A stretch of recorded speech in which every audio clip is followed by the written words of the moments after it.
30 seats है। इस वित्तीय वर्ष में नीमच, मंदसौर एवं सिवनी में नवीन शासकीय चिकित्सालय महाविद्यालयों में प्रवेश प्रक्रिया प्रारंभ कर शासकीय एवं निजी चिकित्सा महाविद्यालयों में एमबीबीएस की 400 तथा स्नातकोत्तर की 252 सीट्स बढ़ाई गई है। प्रदेश में जन निजी भागीदारी के आधार पर नवीन चिकित्सा महाविद्यालय प्रारंभ किए जाने की कार्रवाई प्रक्रियाधीन है।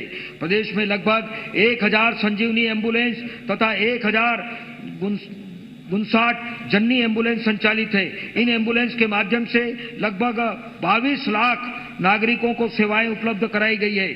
सिकल सेल एनीमिया उन्मूलनकारी योजना अंतर्गत आवश्यक उपचार तथा जन जागरूकता के कार्य किए जा रहे हैं। मुझे यह अवगत कराते हुए हर्ष है कि नवीन योजना सीएम केयर योजना के अंतर्गत गंभीर बीमारियों से पीड़ित नागरिकों को निकटतम चिकित्सा संस्थानों में कैथ लैब तथा कैंसर उपचार सुविधाएं उपलब्ध कराई जाएगी। प्रदेश में अंगदान को प्रोत्साहित करने के लिए और अधिक अनुकूलता वातावरण बनाने के लिए प्रयास किए जाएंगे।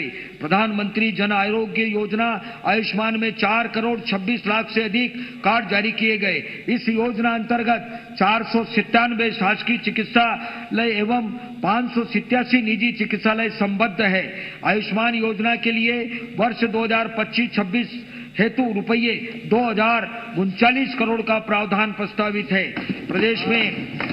प्रदेश में गंभीर रोगियों को आपात स्थिति में उचित समय पर उच्च स्तरीय चिकित्सा उपलब्ध कराए जाने हेतु पीएम श्री एयर एम्बुलेंस सेवा प्रारंभ की गई है।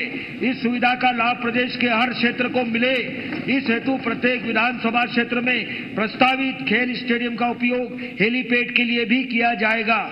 स्वास्थ्य जीवन चर्चा में पारंपरिक चिकित्सा पद्धतियों की महती भूमिका है। प्रदेश में 11 नवीन आयुर्वेदिक महाविद्यालय सह चिकित्सालयों की स्थापना की जानी है। प्रदेश में पन्ना, गुना, भिंड, श्योपुर तथा सुजालपुर में 50 बिस्तरी आयुर्वेदिक अस्पताल, बड़वानी में 30 बिस्तरी अस्पताल, बालाघाट, शहडोल, सागर, नर्मदापुरम एवं मुरैना में आयुष महाविद्यालयों तथा 4 आयुष कार्यालयों के भवन निर्माण कार्य प्रगतिरत है। प्रदेश में संचालित आयुष संस्थाओं एवं शिविरों के माध्यम से एक वर्ष में लगभग 1 करोड़ 40 लाख नागरिकों को उपचार दिया गया है।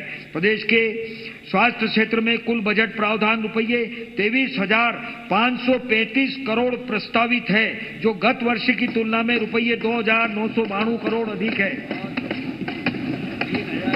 पर्यटन एवं संस्कृति, देश का हृदय प्रदेश मध्य प्रदेश पर्यटन के क्षेत्र में अपनी विशेष पहचान बना चुका है। राज्य में पर्यटन के विकास की दिशा में किए गए प्रयासों से न केवल आर्थिक विकास को बढ़ावा मिला है, बल्कि रोजगार के अवसर भी सृजित हुए हैं। प्रदेश में पर्यटन को बढ़ावा देने के लिए धार्मिक और सांस्कृतिक महत्व को 14 स्मारकों का निर्माण लगभग रुपये 507 करोड़ की लागत से किया जा रहा है।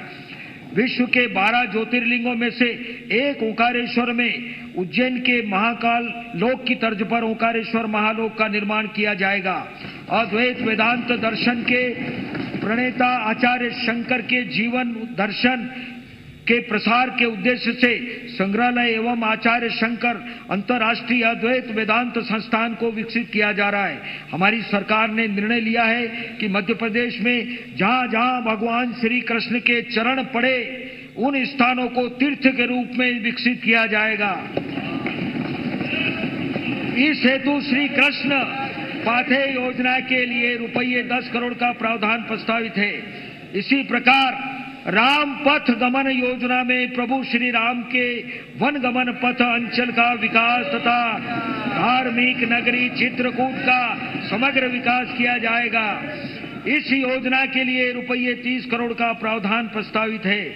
वर्तमान समय में धार्मिक ग्रंथों, साहित्य, वैज्ञानिक अनुसंधानों के सुलभ अध्ययन को प्रोत्साहित करने और जन साधारण में अध्ययन में घटती रुचि के परिष्कार के उद्देश्य से प्रदेश के सभी नगरीय निकायों में सर्व सुविधा युक्त वैचारिक अध्ययन केंद्र के रूप में गीता भवन बनाए जाएंगे।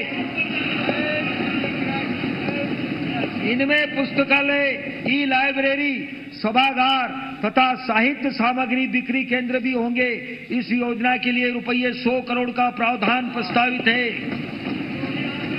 प्रदेश अपने वरिष्ठ नागरिकों को तीर्थ यात्रा का पुण्य लाभ प्रदान करने में सहभागी है। इस हेतु रुपये 50 करोड़ का प्रावधान प्रस्तावित है। इस योजना में प्रारंभ से अब तक 8 लाख से अधिक वरिष्ठ नागरिक लाभान्वित हो चुके हैं। इस योजना के तहत दिव्यांग नागरिकों को भी निःशुल्क यात्रा की सुविधा दी जा रही है। पर्यटन, संस्कृति एवं धर्मस्व के क्षेत्र में रुपये 1610 करोड़ का प्रावधान प्रस्तावित है, जो कि गत वर्ष से रुपये 133 करोड़ अधिक है। सुशासन, प्रदेश के गतिशील आर्थिक विकास तथा समृद्धि के लिए सुस्थिर कानून व्यवस्था महत्वपूर्ण कारक है। इस लक्ष्य के साथ हमारा पुलिस बल पूरे समर्पण व प्रतिबद्धता के साथ अपने कर्तव्यों का निर्वहन कर रहा है। पुलिस बल में उत्साह, ऊर्जा एवं मनोबल बनाए रखने के लिए हमारी सरकार कार्मिकों के साथ उनके परिवारजनों को बेहतर सुविधाएं उपलब्ध कराने हेतु कार्य कर रही है। पुलिस बल के लिए लक्षित 25,000 आवासों में से 10,352 आवास निर्मित हो चुके हैं। प्रदेश के विभिन्न स्थलों पर 24 नवीन प्रशासकीय भवन निर्माणाधीन है। भोपाल में 50 बिस्तरी नवनिर्मित सर्व सुविधा युक्त पुलिस चिकित्सालय में उपचार प्रारंभ हो चुका है। त्वरित आपातकालीन पुलिस सहायता के लिए डायल 100 योजना के वाहनों में आधुनिक तकनीकों एवं उपकरणों का उपयोग किया जा रहा है। सहायता के लिए संदेश प्राप्त होने की लगभग औसतन 18 मिनट की अवधि में वाहन घटना स्थल पर पहुंच रहे हैं। प्रदेश के 60 शहरों में लगभग 2000 महत्वपूर्ण स्थानों पर स्थापित सीसीटीवी प्रणाली से गैर कानूनी गतिविधियों पर अंकुश एवं यातायात प्रबंधन आदि में सहयोग मिल रहा है। साइबर अपराधों को रोकने एवं अन्वेषण के लिए पुलिस को आधुनिक संसाधनों से सुसज्जित एवं प्रशिक्षित किया जा रहा है। पुलिस बल के आधुनिकीकरण हेतु केंद्रीय क्षेत्रीय योजना प्रारंभ की जा रही है। योजना अंतर्गत पुलिस बल को वाहन सुविधा एवं अन्य तकनीकी उपकरण उपलब्ध कराए जाएंगे। गृह विभाग के लिए वर्ष 2025-26 हेतु रुपये 12,876 करोड़ का प्रावधान प्रस्तावित है, जो वर्ष 2024-25 के बजट के अनुमान से लगभग रुपये 1,585 करोड़ अधिक है। केंद्र प्रवर्तित गरीब बंदी सहायता योजना के क्रियान्वयन में प्रदेश का प्रथम स्थान रहा है।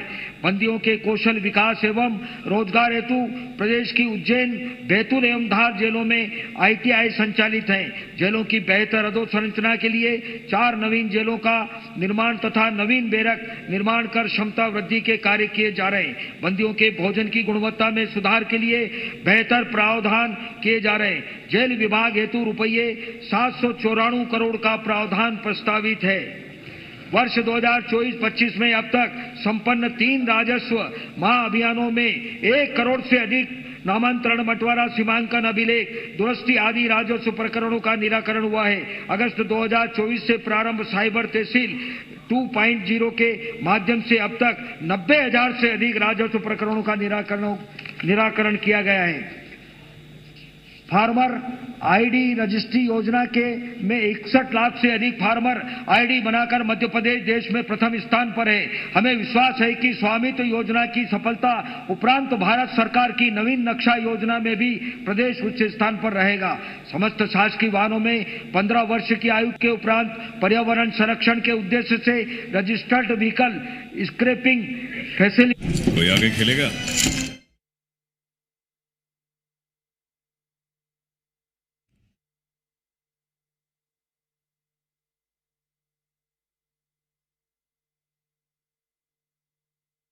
गैर परिवहन वाहन हेतु 25% की छूट प्रदान की गई है। नवीन प्रस्तावित मुख्यमंत्री सुगम परिवहन सेवा के अंतर्गत ग्रामीण नागरिकों को सस्ता एवं सुलभ परिवहन उपलब्ध होगा। परिवहन के संसाधन, अधोसंरचना एवं आधारभूत सुविधाओं के विकास का लक्ष्य इस योजना के अंतर्गत चिन्हित किया गया है। परिवहन के संसाधन, अधोसंरचना एवं आधारभूत सुविधाओं के विकास का लक्ष्य इस योजना के अंतर्गत चिन्हित किया गया है। यह योजना ग्रामीण अर्थव्यवस्था को मजबूती देने और गतिशील मध्य प्रदेश का स्वप्न साकार करेगी। इस हेतु रुपये 80 करोड़ का प्रावधान प्रस्तावित है।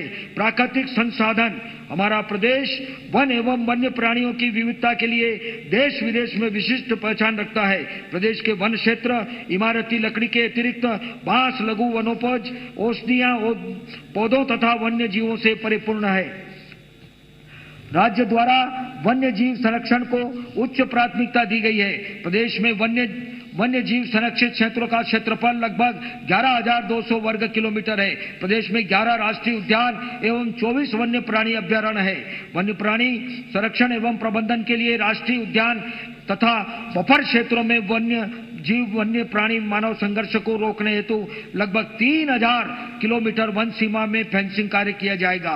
प्रदेश में स्थिर 9 टाइगर रिजर्व के बफर क्षेत्रों में स्थित ग्रामों का प्रबंधन प्रत्येक संरक्षित क्षेत्र के लिए बनाई गई प्रबंधन योजनाओं के आधार पर किया जाता है। इन योजनाओं में मुख्यतः पारिस्थितिकीय विकास, कौशल उन्नयन कार्य, हैबिटेट सुधार, अग्नि सुरक्षा, वन सुरक्षा, जल स्रोतों का विकास, संरचनाओं का निर्माण एवं उनका रख रखाव आदि कार्य किए जाते हैं। इसके साथ ही वन्य प्राणियों को उनकी जीवन शैली अनुसार वातावरण एवं उचित देखभाल के उद्देश्य से प्रदेश के विभिन्न क्षेत्रों में चिड़ियाघर तथा बचाव केंद्र स्थापित किया जाना प्रस्तावित है।